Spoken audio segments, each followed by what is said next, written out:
Ako ang CEO ng Jollibee sa kwentong ito at ngayon magpapanggap akong pulubi sa bagong branch namin. Hindi ko susukatin ang branch sa sales.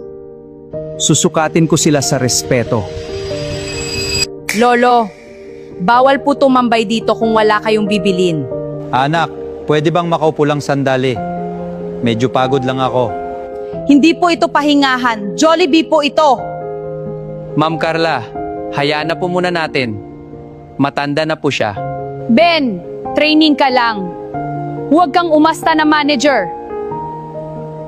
Kahit tubig lang sana, anak. Tubig? Baka mamaya pagkain na rin ang hingiin mo. Lolo, ito po tubig. Ako na po bahala.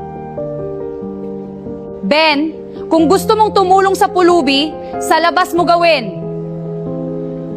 Miss, hindi naman siya nanggugulo. Tao pa rin siya. Ma'am, huwag kayong maawa. Ganyan ang style nila.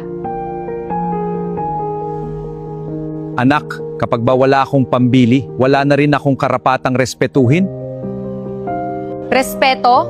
Bumili ka muna bago ka mag-demand. Ma'am, sobra na po. Hindi po ganyan dapat ang trato sa tao. Carla, bakit may matandang pinapahiya sa harap ng customers?